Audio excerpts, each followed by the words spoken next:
j'ai découvert que rien dans la vie n'a de valeur à moins de prendre des risques. Rien du tout. Nelson Mandela a dit qu'il n'y a pas de passion à jouer petit et à se contenter d'une vie qui est en deçà de ceux dont tu es capable de vivre. Maintenant, je suis sûr que dans tes expériences à l'école, en postulant à l'université, en choisissant ta majeure et en décidant de ce que tu veux faire dans la vie, on t'a probablement conseillé de t'assurer d'avoir un plan de secours, quelque chose sur quoi tu peux compter. Mais je n'ai jamais compris ce concept, avoir quelque chose sur quoi compter. Si je dois tomber, je ne veux rien sur quoi retomber, sauf ma foi. Je veux tomber en avant. Je pense qu'au moins de cette façon, je verrai ce que je vais frapper. Tomber en avant, c'est ce que je veux dire. Reggie Jackson a frappé 2600 fois au cours de sa carrière, le plus grand nombre de fois dans l'histoire du baseball. Mais on n'entend pas parler des retraits. Les gens se souviennent des coups de circuit. Tomber en avant. Thomas Edison a mené 1000 expériences ratées. Le saviez-vous? Je ne le savais pas. Parce que la 1000e était l'ampoule électrique. Tomber en avant. Chaque expérience ratée nous rapproche d'un succès. Tu dois prendre des risques. Et je suis sûr que tu l'as probablement déjà entendu. Mais je veux te parler de pourquoi c'est si important. J'ai 3 raisons et tu peux prendre ton iPhone. Tu vas échouer à un moment donné dans ta vie. Accepte-le. Tu vas perdre. Tu vas t'embarrasser. Tu vas être nul dans quelque chose. Il n'y a aucun doute là-dessus. Et je sais que ce n'est probablement pas un discours traditionnel pour une cérémonie de remise des diplômes, mais je te le dis, accepte-le, car c'est inévitable. Et je devrais le savoir. Dans le monde du cinéma, on échoue tout le temps. Plus tard dans ma carrière, j'ai auditionné pour un rôle dans une comédie musicale de Broadway. Un rôle parfait pour moi, je pensais. Sauf que je ne sais pas chanter. Je n'ai pas eu le rôle. Mais voici la chose. Je n'ai pas abandonné. Je ne suis pas tombé en arrière. Je suis sorti de là pour me préparer pour la prochaine audition, et la suivante, et la suivante. J'ai prié. J'ai prié. Et j'ai prié. Mais j'ai continué à échouer, et à échouer, et à échouer. Et cela n'avait pas d'importance, car tu sais quoi? Il y a un vieil adage. Si tu traînes dans le salon de coiffure assez longtemps, tôt ou tard, tu auras une coupe de cheveux. Donc, tu vas obtenir une opportunité. Et j'ai eu cette opportunité. L'année dernière, j'ai joué dans une pièce appelée Fences à Broadway. Comme quelqu'un en a parlé. J'ai remporté le Tony Award. Et je n'ai pas eu à chanter d'ailleurs. Mais voici la cerise sur le gâteau. C'était au théâtre de la cour. C'était le même théâtre où j'avais échoué à ma première audition 30 ans auparavant. Le point, et je vais accélérer, c'est que chaque diplômé ici aujourd'hui a la formation et le talent pour réussir. Mais as-tu le courage d'échouer? Voici mon deuxième point sur l'échec. Si tu n'échoues pas, tu n'essayes même pas, je le répéterai.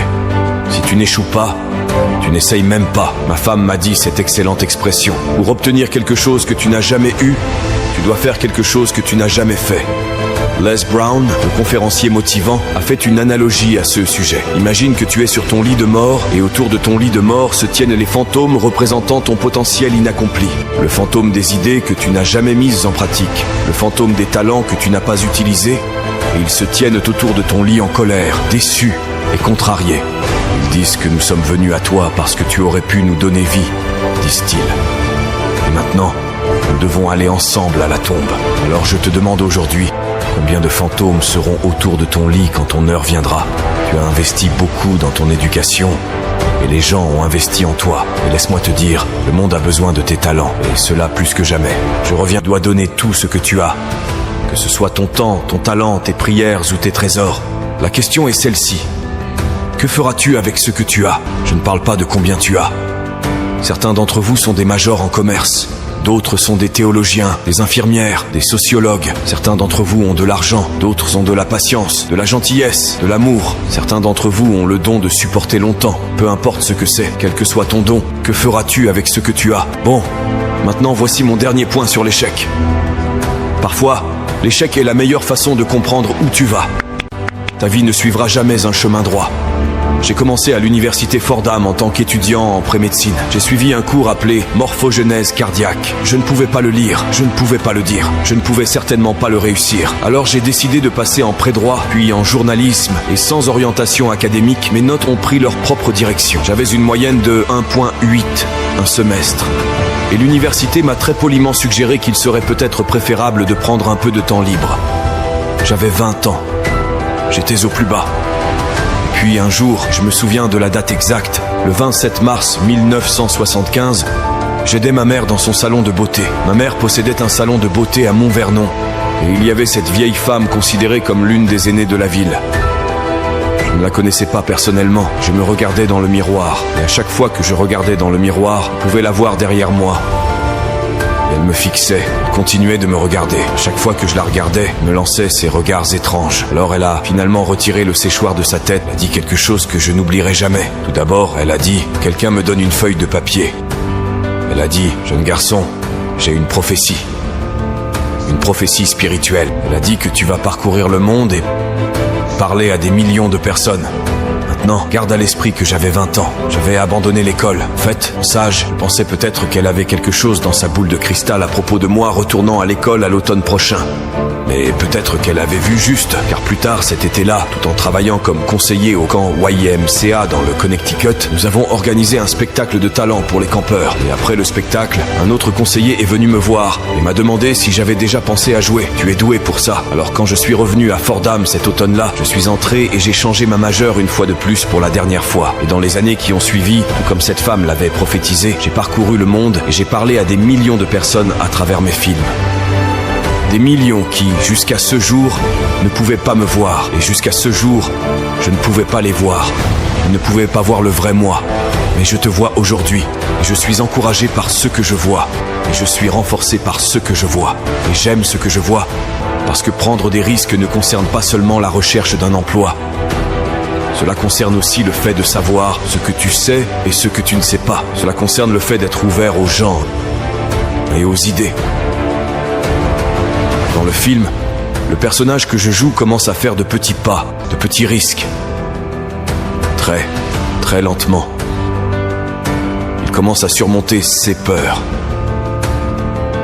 Et finalement, son cœur se remplit d'amour. Et je ne peux pas penser à un meilleur message alors que nous te lançons aujourd'hui non seulement à prendre des risques, mais aussi à être ouvert à la vie, à accepter de nouveaux points de vue et à être prêt à accepter de nouvelles opinions, à être prêt à parler lors d'une cérémonie de remise des diplômes dans l'une des meilleures universités du pays, même si tu es mort de peur.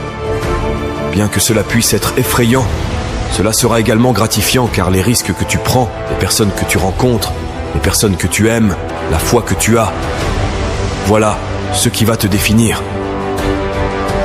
Alors, fille, ne sois jamais découragée. Ne retiens rien. Donne tout ce que tu as. Et lorsque tu tombes tout au long de la vie, souviens-toi de ceci. Tombe en avant.